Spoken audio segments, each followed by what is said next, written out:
And we are live tonight at the Charlotte Motor Speedway with the XCAL Racing Series with Road to race number 20. And the TMB Ventures 450 from Charlotte begins tonight with heat race number 1 on LSRTV. As always, my name Evan Pasoko, Carl Jones up here in the broadcast booth with me as well. Paul Coleman going to be reporting from inside the car. But Carl, before we get this thing kicked off, it is 40 laps, and the only spot really that these guys are battling for is that number 1 position in this first heat race to try to get a solid qualifying time moving into the twin dual races next week.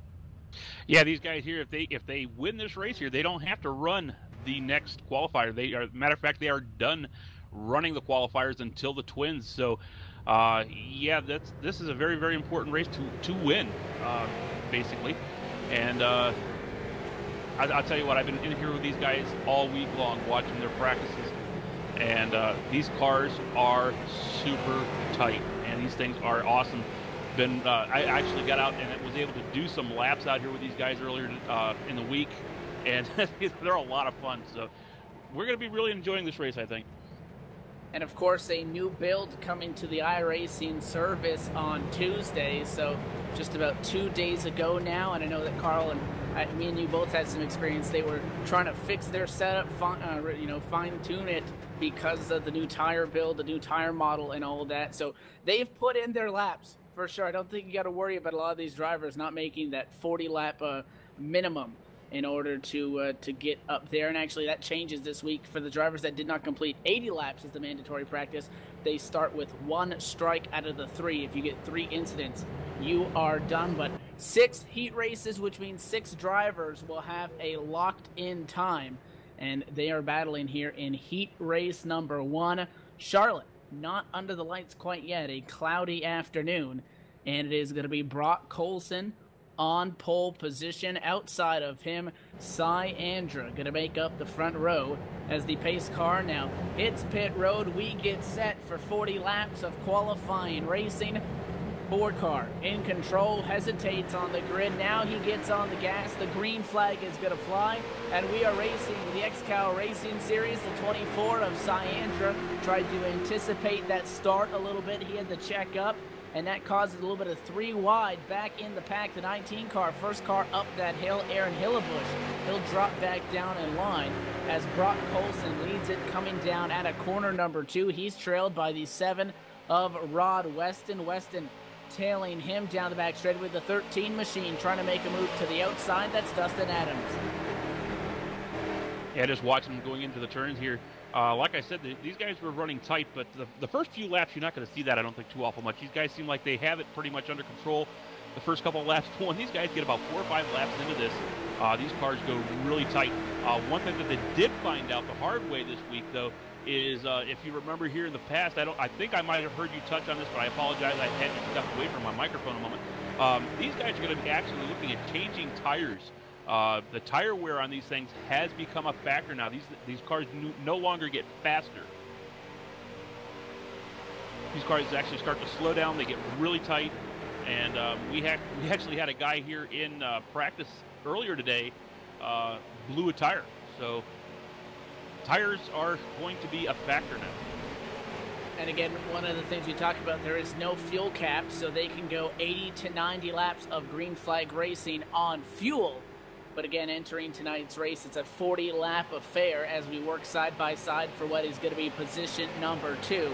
Again, tires could come into effect, which is something that we have not seen here in the past. So the side-by-side battle for the number 2 spot, the 13 of Dustin Adams is on the inside. It is the 7 of Rod Weston on the outside, as one car has dropped significantly off pace, and Randy Hefner is over 20 seconds back from the rest of this field. So they are flat out all the way around the Charlotte Motor Speedway. We're not running the Roval tonight. It is the 1.5-mile speedway. Dustin Adams gets second that time by the start-finish line. But again, full throttle all the way around. You got to work that draft. It really is a plate track setup that these guys have created for these street stocks here at Charlotte. Looks like Brock Colson in the 4 car trying to pull away a little bit, 3/10 out front.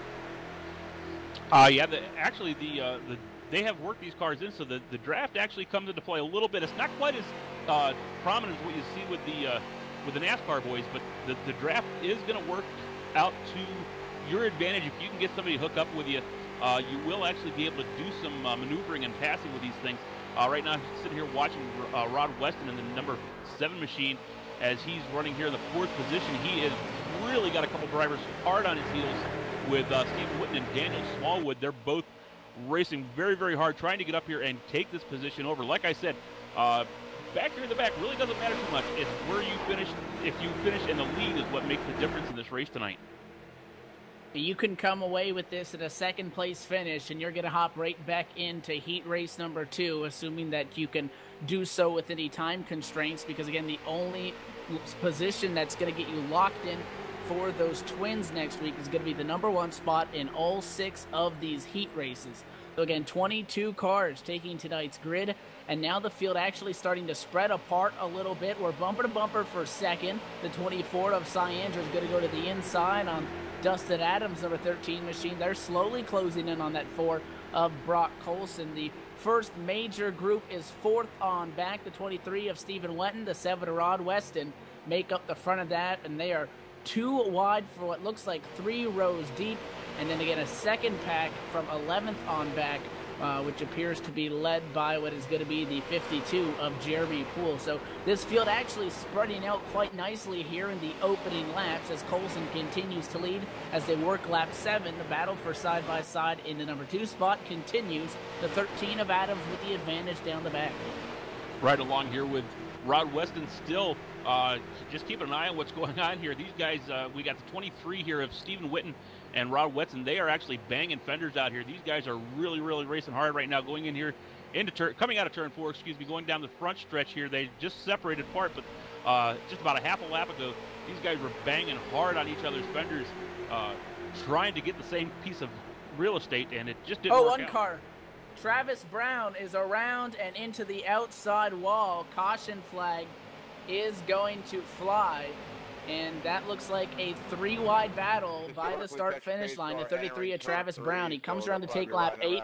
It looks like it's in a 3-wide battle. The 66 of Paul Coleman is in the middle there. The 21 on the outside lane of David Nannon, and looks like the 66 and the 33 make a little bit of contact. Maybe the 66 initiating that, but the 13 of Travis Brown goes around and nearly comes up into the 193, it looks like, out there, but nobody else appears to be involved. Travis Brown did back his machine into the fence. No significant damage, but that is going to slow everybody down just as they started to get separated a little bit. Again, the setup that these guys are running is very, very racy, very competitive.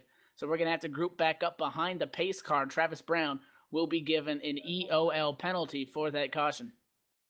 Yeah, Dustin Adams is the one driver who really is happy to see this come out because he was starting to lose touch with Brock Olson. Brock Olson really had a nice lead going here, and Dustin Adams was starting to see the taillights getting thinner and thinner and thinner. He wasn't going to be catching them anytime soon. So, yeah, I'm sure he's happy to see this caution come out because, like I said before, can't stress this enough, the winner of this race is what counts. Dustin Adams faked them all out, and back out on the track he comes. Everybody else running down pit road here. I think we have 1, 2, 3, 4, 5, about 6, 8 cars decided to stay out. Everybody else down pit road. Yeah, Rod Weston going to be the first car to come down pit road. Again, the longest thing about a street stock pit stop is going to be the fuel. The tires don't go on, again, as quickly as a Gen 6 car for sure, but fuel is not an issue. The only reason you would add fuel would be if you like the way your car handles with a full fuel tank, so that could vary from driver to driver. But again, this setup can get really tight, but you can race 3 wide. It is very competitive. Some things to note about tonight's race. Again, the new tire model, tires actually get slower as you approach the 35 or 40 lap range, so these guys putting on fresh tires should be good to the end. Of course, if you do see another caution, you don't see a reason not to come down and take some 4 fresh ones before you get going. All drivers 1 lap down in the heats as opposed to the first 5 will get 1 lap back unless they were the cause of the caution. And just like Talladega and Daytona, we don't have a double yellow line down the back straightaway, but there is a rule that is going to be enforced per the XCAL racing officials, and it is going to be that they cannot put more than half of their car below that white line in the corners. They will give drivers warnings, but then black flags will be handed out if they continue to violate that rule. And again, the 3-strike rule, if you cause 3 incidents, you will be disqualified, and drivers that did not complete the minimum practice lap start tonight's event with 1 strike. Cy Andrews going to pull in from one more car back in the pack is actually going to come down and top off here or get some more tires. A late decision. The 42 of Elliott Leach going to come down pit road this time by. Lights still on the pace car up front, and I think you mentioned, Carl, the first 6 or 7 cars somewhere in that range did not come down pit road. Yeah, the first 8 cars didn't come down pit road. Aaron Keith was the first one off pit road, only taking 2 tires. Him, Aaron Hillebush, both took 2 tires on that pit stop. So a little bit of strategy in play right there. I think they seen everybody else was taking 4, so they decided on 2 here to try to get some track position. But yeah, so far that's all I seen was those 2 are the only 2 that I saw take 2 tires. Everybody else did take 4 on that first stop. Excuse me. Taking a look back through this field, all drivers continue to sit on what is the lead lap. The 08 of Chuck Smith is down pit road. He appears to be having some significant connection issues, blinked in and out a couple of times, and I do not currently see him on the racetrack. Elliott Leach going to get a black flag. Paul Coleman going to receive a black flag as well. And now Chuck Smith and the 08 machine has taken that car behind the wall. He has disconnected from the sim. So that's going to be the first car no longer running. Smith will drop back to what is going to be position number 22 as they run right now. Again, Colson is your race leader in the 4. And again, it's that new tire model that really threw a curveball at these guys just 2 days rather, before these races. So, in the Ford of Colson will lead. Expect the lights to go off for the base car this time by. We're going to see if that is the case. They have. So it is 1 to green car before we get back going. Dustin Adams, you mentioned after, he's starting to slide back and he's starting to lose touch with Brock Colson. He's going to get right back side by side with him, and expect a little bit more of an aggressive restart from a couple of these drivers. 1 car has pulled off track. The 03 of Richard Holliday has pulled out of line to the apron and appears to have disconnected, taking a tow back to pit road. But yeah, you said it. You hit the nail right on the head here earlier when you said that threw them a curveball. It actually did. They actually had to change everything up with this new tire model here and change their entire setup because they are running a fixed setup tonight, and they did have to postpone everything and actually change their entire setup so they can run this race tonight, because the tire setup that the setup that they had before the tire change did not work after the update. So another change tonight with these guys. Excuse me, I got a frog in my throat here. Another change with these guys is now they are going on green. It used to be driver's or the leader's choice. Now they have to wait till the green flag drops before they can actually go hammer down on this. And that's typically something that you see at super speedways. So this is kind of their play track. Pace car is off. Brock Colson waiting for that green flag as they come through that first dog leg in the quad oval. He gets on the gas. The green flag is back in the air. And we are back racing to take lap number 13. It is the 13 on the outside. Dustin Adams sliding back as the 24 of Cyandra to the bottom and on the bumper of Brock Colson through 1 and 2, trying to get that 24 car up into what is going to become the number 2 spot, trying to get up in front of the 13 of Dustin Adams. Adams hangs on. He'll get that run down the back straightaway side by side for second into 3 and 4. Yeah, kind of an interesting note here, seeing Richard Holliday also decided to pull his car behind the wall. I think what these guys are looking at is, they got out there, did a few laps, found out that they really don't have the car to move towards the front. They know that they got another, we got the 6 car, looks like he's in the wall pretty hard there. And he's dropping back, and the 19 nearly loses it. The 19 is in the fence after both those cars, the 19 and the 7, had to go 3 wide to get around that 6 car. They nearly put those cars into the fence through that second dog leg, that quad oval. Everybody is able to hang on. I know one more car that got into the fence was the 13 of Dustin Adams. He has dropped back a little bit here. Now it's the 52 of Jeremy Poole with an aggressive move down. Oh, look at the 55. He gets on that white line. That's Christopher Moody. Car's going to slide up the racetrack. 24 is in the wall. Cyandra from second. They scatter to try to avoid him. And that's 2 laps in a row that a car's going to get hard into the fence. That's a big mess. Going down in 1 and 2, the 7 of Rod Weston all over the racetrack as they try to get control of their cars. They survive it once again, but turn 4 is not being friendly. We go 3 wide down the back for 11.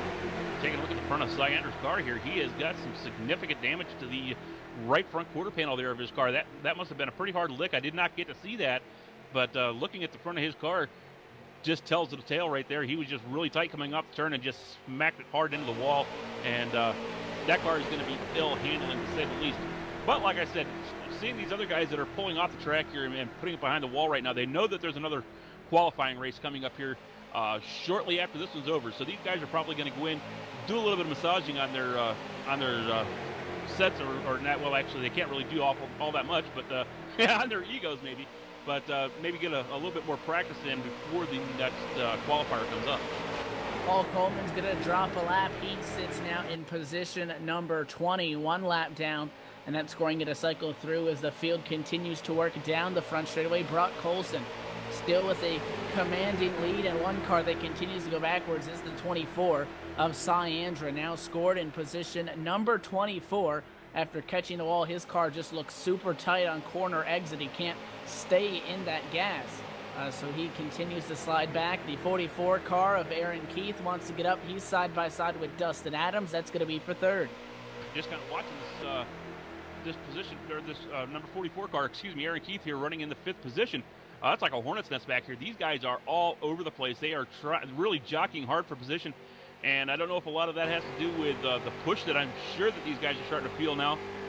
And these guys are really all over the place, and it's just like a hornet's nest back here. We are watching now back here from the bumper cam of Aaron Keith's car, and yeah, he is just really fighting. I'm watching actually his steering wheel. He's really fighting, have to turn that thing hard left just to keep that car down as far as he can on the racetrack, because yeah, once you start getting tight, you don't want to be up too high in the, well, actually, I don't know, maybe you do. But the closer you are to the wall, the softer you hit it, maybe. And 3 wide for position number 9. The 73's momentum is going to be killed because he gets stuck behind a slower 55 of Christopher Moody, the 73 of Hefner, that is, as he drafted up to Moody's back end there. And now that double files out through 1 and 2. The first side-by-side battle is going to be the first real challenge for the lead. It is the 44 of Aaron Keith to the outside in the XCAL Rivals machine, side by side, and It's going to be a door-to-door battle into 3 and 4. The 52 of Jeremy Poole sits and watches from position number 3 as he tries to decide which driver he is going to follow out of the corner. The 52 gets real tight there on exit. That allows the 23 of Stephen Wenton to start to close from position number 4. But Aaron Keith has almost cleared the 4 machine of Colson. He can't get it done now, and through 1 and 2, that 4 car is going to try to use that advantage on corner entry. Look how strong the 44 of Aaron Keith is, though. He's going to try to get this run now at a corner number 2 down the back straightaway. Yes, he does. Can he clear the 4? Does he slide down in front of him and protect that spot into the corner? No, he does not. So Brock Colson has a nose in there, but at a 4, Keith is going to be able to hang on and get that number 1 spot.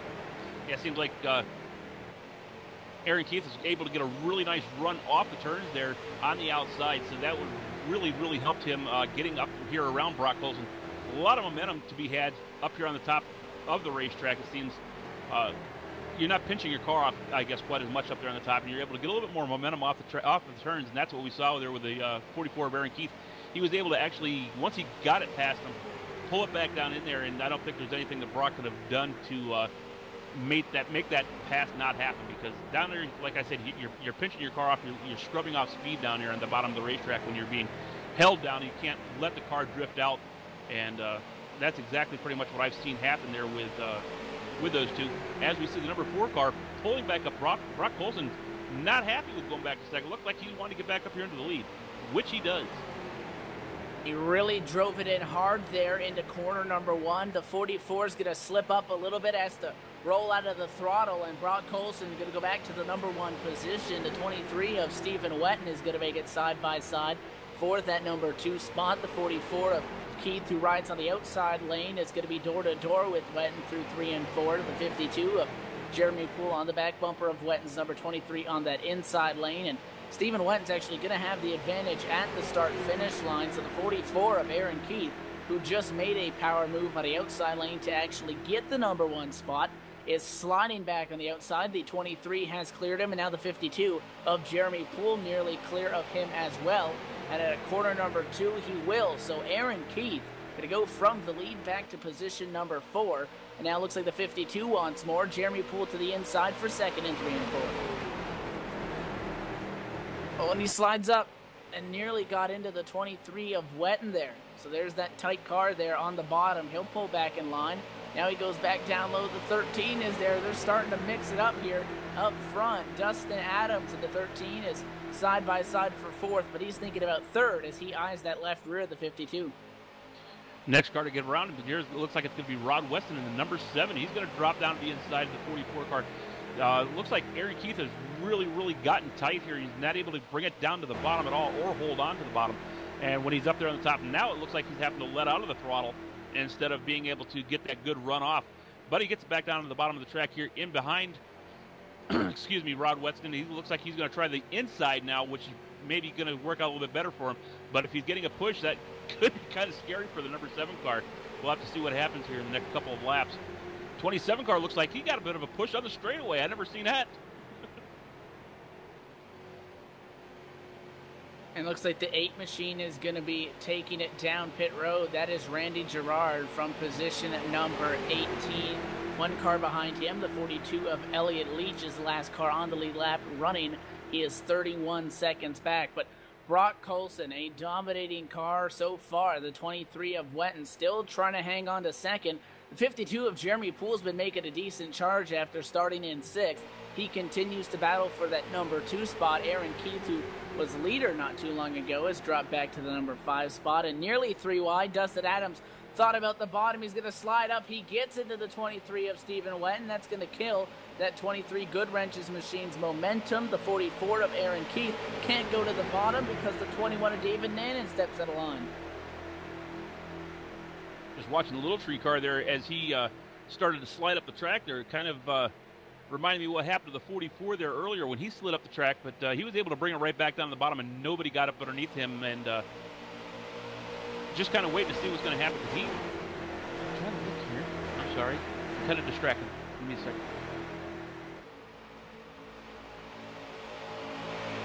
So as things for the moment here temporarily single file out, Brock Colson is running away with it. 0.8 of a second is the gap between first and second. Everybody in the top 10 single file for a moment. You can obviously anticipate that they're going to try to work that draft and advance their position. The 33 of Travis Brown, who went around and brought out that first caution, has moved up to 11th and trying to continue his march forward. Tried to look to the inside of Cyandra there for 10th and 3 and 4 and had that door shut abruptly in his face. So that 33 car continues to be 11th, side by side once again for second. The 13 of Dustin Adams on the move to the bottom. Dustin Adams there, he was pushed down to the grass there about 2 or 3 different times through the last couple of laps. He's been up beside Jeremy Poole twice now, and each time he got up beside him, going down the front stretch, he was pushed down to the grass, not into the grass, but down close to it. And didn't seem to deter him one bit, because he is still sitting hard, digging, come up here to try to get into the second position. That is going to be a door-to-door battle for that spot. Also side-by-side behind them for what is going to be 4th, and side-by-side behind them as well for what is going to be 6th. So 3 different sets of side-by-side. They all single file out in 1 and 2. So Dustin Adams hangs on to 3rd, and the 44 of Aaron Keith continues to slide back. The next challenger is going to be the 89 of Daniel Smallwood for what appears to be position number 7. As they go through 3 and 4 there, and the 89 trying to hang on to that. That's going to remain door-to-door. Brock Colson, he's checking out on this field. Yeah, I was just getting ready to say, Brock Colson really has a feel for this setup here. He has pulled this out to a 1.1 second lead, and it doesn't look like he was wanting to look back. He took the lead back here about 5 or 6 laps ago from the 44 car once he got up beside him, and just said he isn't gonna have any of that. He don't want to be raced by anybody. He wants to get his name solidly into these twins right now, first race, and get it over with. He don't want to have to come back out here for that second race today. Yeah, that 4 car looking to make it one and done, and this time by the start-finish line, 10 laps to go. For Brock Colson here in heat race number 1. Again, these heat races will dictate where you're going to be for the qualifying twin races next week, and that all in preparation for next Thursday's event, which is the race number 20 on the XCAL Racing Series, the TMB Ventures 450 from Charlotte. Again, this is a fixed aero setup package that we've been discussing here that they had to make many modifications to in the last 2 days, after iRacing releasing a new tire model and a new build coming out just on Tuesday. So they pretty much had to go back to the drawing board, get this thing figured out. That's why these heat races were pushed back till today, so that they could do so. But the setup does look very racy. But again, that 4 of Brock Colson has figured something out, because, and you mentioned it, Carl, it's not a draft like Talladega. You're not going to go right up to that guy's back bumper, stick on him and go, but you can bump draft, you can draft. And that's a very strong part of this race, is drafting with this fixed aero package that they're running right now. But the 4 car continues to run away. Taking a look at the 52 of Jeremy Poole, he was bumping that 13 of Dustin Adams. I know I saw a couple of guys hooking up when they were in the practice session, trying to push all the way around the racetrack, and they were make up significant time. That was before they had to adjust the setup, and haven't really seen a lot of pushing. We've seen some bumping down the straightaway, trying to give that guy a little bit of a nudge, but nobody is really hooked up with this current setup that they're running. Again, Adams in the number 13 runs in second. Brock Colson is no longer running away with it. It's kind of stabled out, and he actually lost a 10th that last time by. So that lead is down to 1 second between him and Dustin Adams and the rest of the field. But I mean, you can see that 52 of Jeremy Poole, he's not looking to pass right now. He's just riding the back bumper of the 13. They're trying to make up time. Scoring's going to cycle through. They lost a 10th that last time. So we're going to have to see if this strategy with the 52 and the 13 works, but definitely trying that bump draft between those two. I'll tell you one thing, they got to be very, very careful going into these turns with these cars trying to bump draft. You don't want to be right on their back bumper entering these turns, because you very, very easily turn the guy that's in front of you. So if you're the guy that's being bumped, you really have to have a lot of trust in that guy behind you. He is not going to hit you too hard or hit you in the wrong place, because it's going to send you for a ride. We've seen that a couple of times this week where these guys are testing this bump draft, and it'll actually very, very easily either send you straight out into the wall, or it's going to turn you, because these cars are very, very unstable here.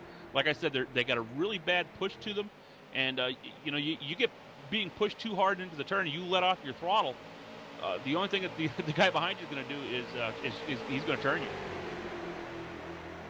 And there's an art to it. You can't close your eyes and, again, just push on that back bumper and expect it to work. It takes some finesse to be able to move these street stocks around this racetrack at the fastest possible speed that you can. Brock Colson, 5 laps to go, that time by, so that means that if there is a wreck and the sim does throw a yellow, the drivers will ignore that in the pace car and they will race it out to the checkered flag on that. So a little bit of a battle going on for 11th and 12th. The 33 of Travis Brown on the inside. He wants 11th from the 55 of Christopher Moody. Moody get a clear of it, looks like, at a corner number 2. 44 car almost got the 24 car around here. Aaron Keith was right up to the wall. He didn't have really anywhere to go when Cy Andrea pushed up into him. Just about got around there. Real close call there for a second. And we've seen a little bit of door banging, beating and banging, but for the most part, everybody's been able to hang on to it. Again, we did have that one caution with the 33 of Travis Brown ending up in the fence after a 3-wide battle went wrong down that front stretch there, going into 1 and 2. 13 of Dustin Adams has second. The 21 of David Nannon, after starting in 13th, is battling for position number 3. And you see he's getting close to that white line. You can't put more than the half of your race car below that line in the corner, or you will be given a warning, and then penalties, black flags will be assessed if you continue to try to cheat that yellow line. So it acts as the double yellow like it does at Daytona, Talladega for these guys. But man, Brock Colson just pulling away 1.4 seconds. Just keeping an eye here the last couple of laps on this battle for the 3rd and 4th position.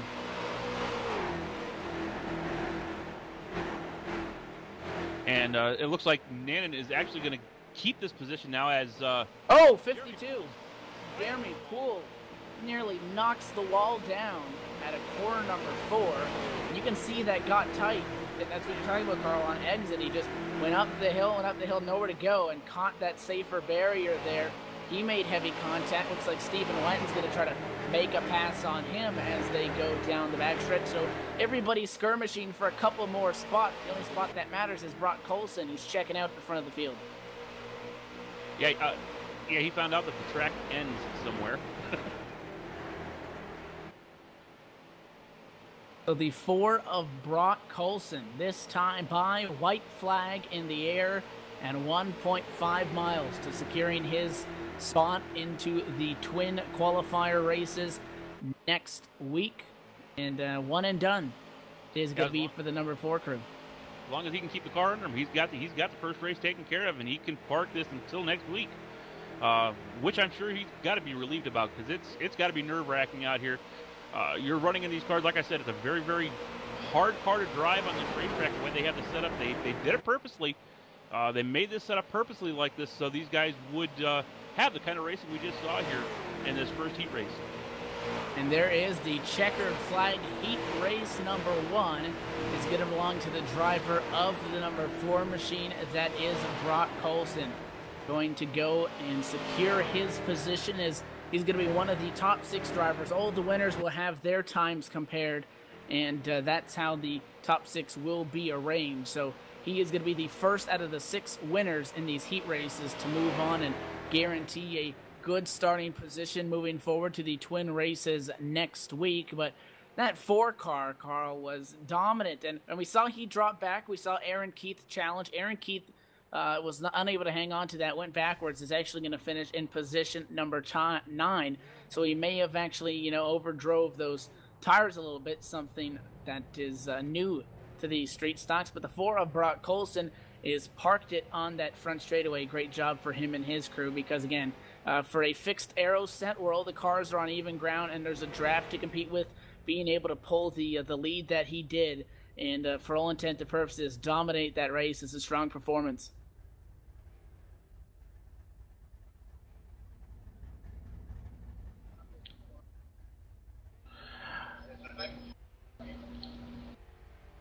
So we are going to step away just for a quick moment. Going to go to commercial break, and hopefully get a chance to speak with some of our top finishers. You're watching XCAL Racing on LSR. We're going to talk to Brock Colson after the break.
And we are back live here at the Charlotte Motor Speedway. Heat race number 1 is going to come to a close, and it is a dominating performance that is going to end it after starting on pole position. It is the 4 of Brock Colson going to go to victory lane and secure his spot in the twin qualifiers next week.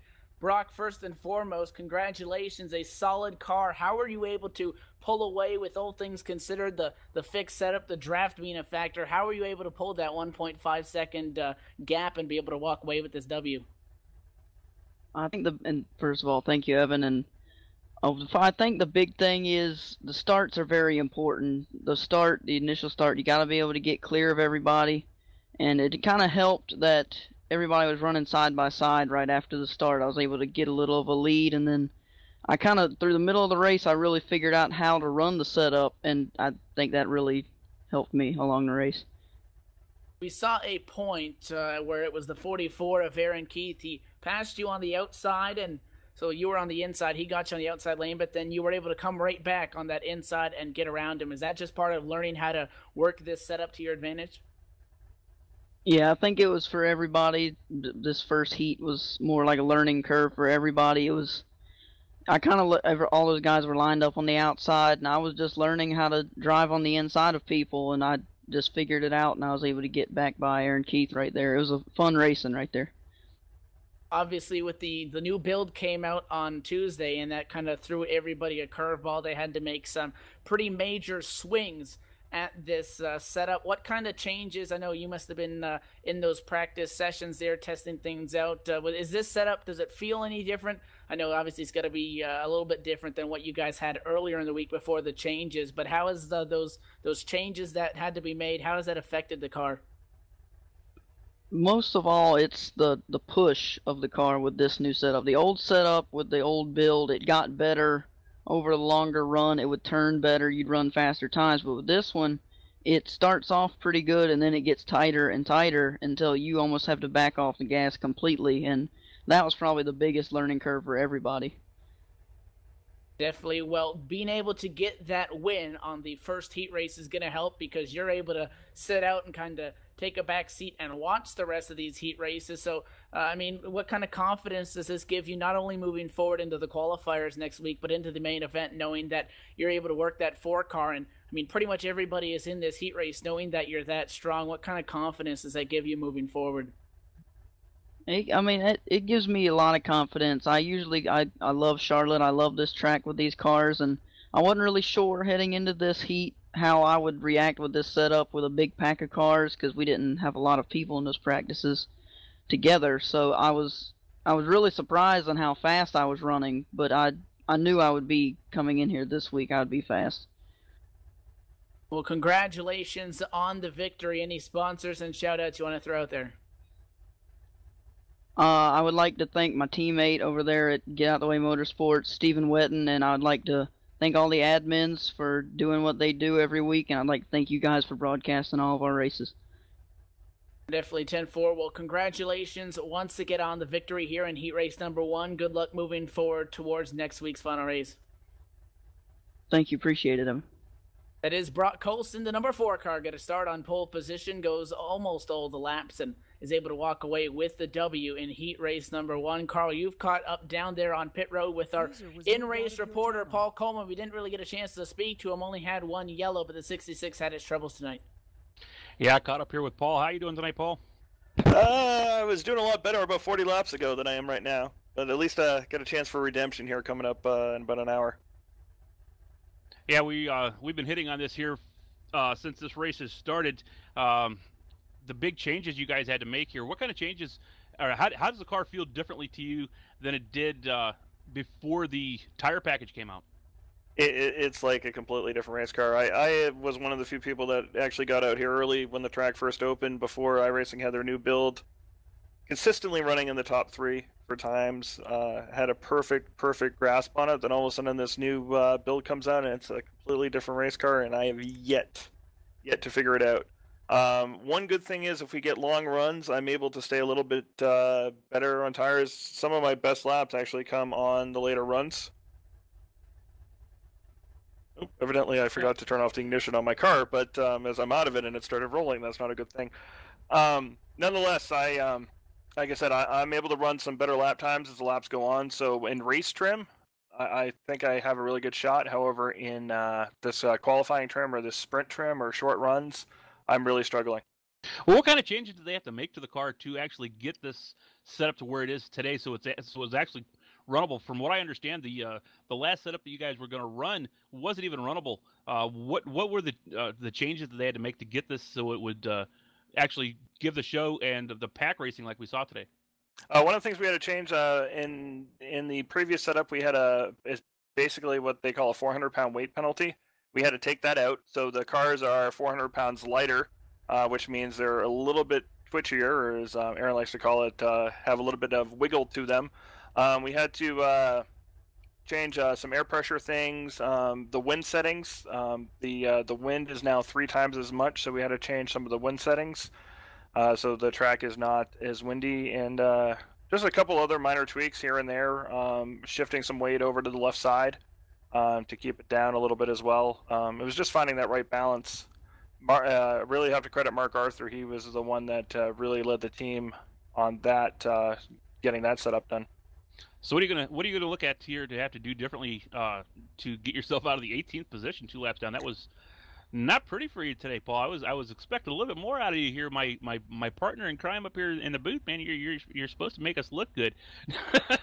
But what kind of changes you got to make to your driving style to get yourself up to the front for the next race? Well, first thing we have to do is not make mistakes. I got a black flag after the first pit stop. One of the rules in XCAL, and I keep forgetting this because I don't drive every week, hanging out with you guys, but one of the rules in XCAL is evidently you're not able to join the track coming out of the pits until the backstretch. Well, I exited the pits pretty much dead last, so as normal, since there were no cars around, I exited the pits and kind of just joined myself on the track since I felt it was safe to do so, and went.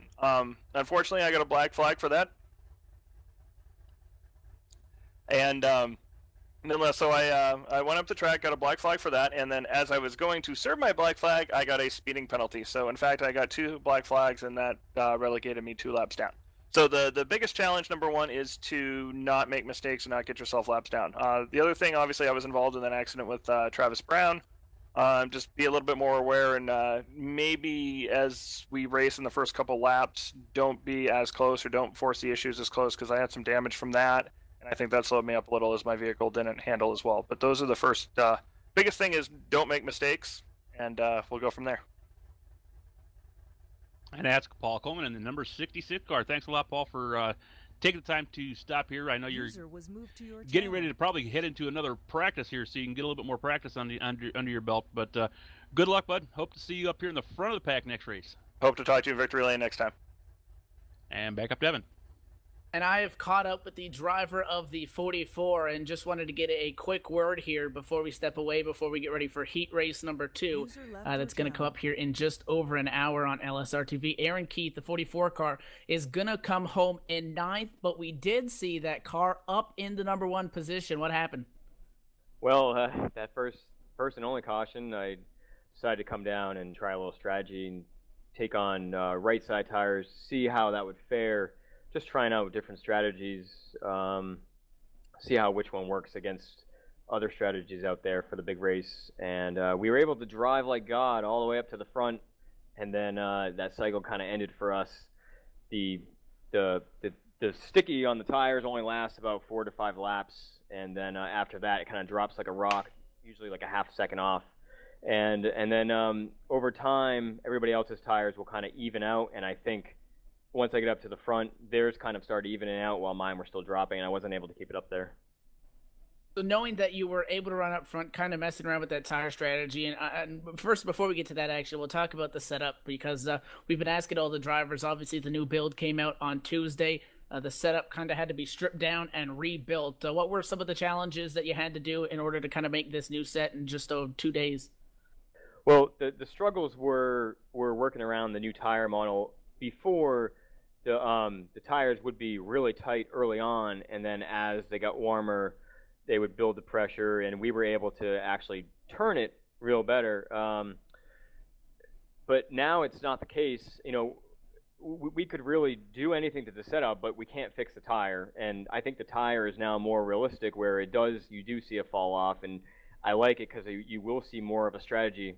Too bad it didn't happen early on in the season. We only get to use this extra strategy now in our last race. But the complications were just trying to make it tight and to the point where everybody needs to back off, but at the same time still make it where the normal driver could run in a pack and keep up. So I think we struck gold on this.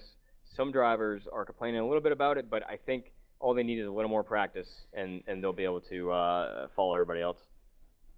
So what kind of positives can you take out of the 9th place finish? Obviously, you're shooting for that number 1 spot. You're going to get 5 more shots at it before those twin qualifiers next week that set the field for the big race number 20 to close out the season. What kind of positives can you take? I mean, having experimented with those 2 right side tires, what can you take moving forward?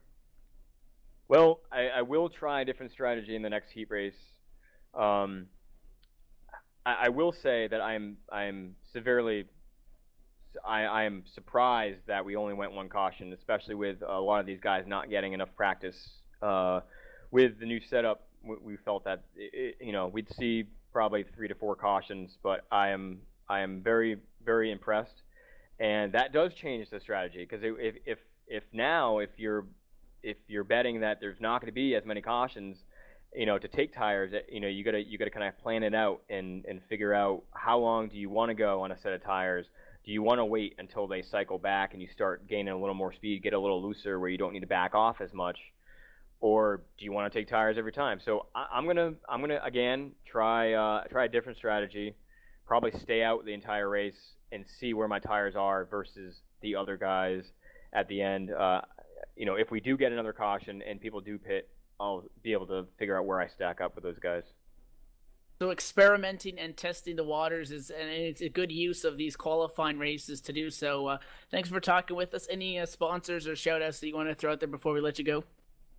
XCAL, Mark Arthur, Houston Hamer, and Cy Andra for helping us work with this setup. All the guys who helped us practice and perfect it. Aaron Hilbush, my fellow co-owner. You guys up in the booth. LSR, Laura, Evan, Carl, and also our good friend there, Paul, our special friend Paul.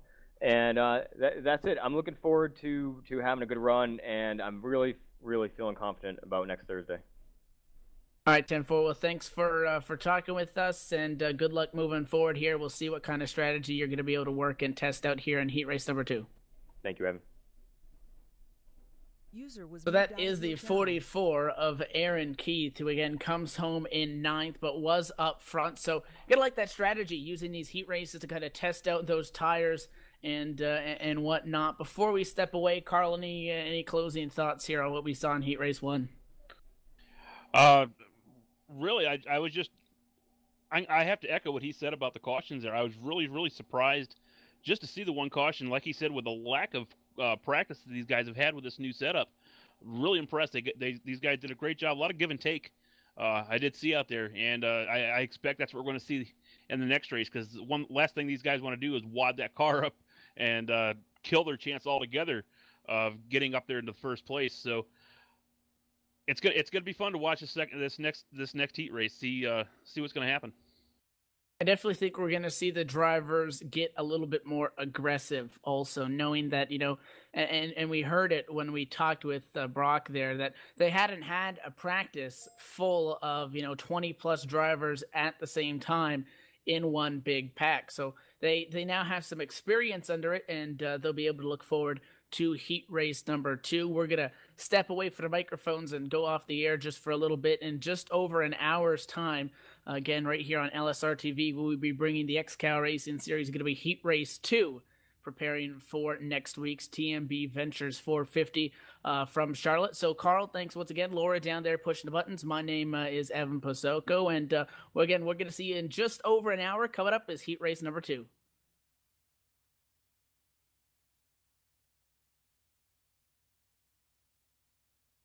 User left your channel. User was moved out of your channel.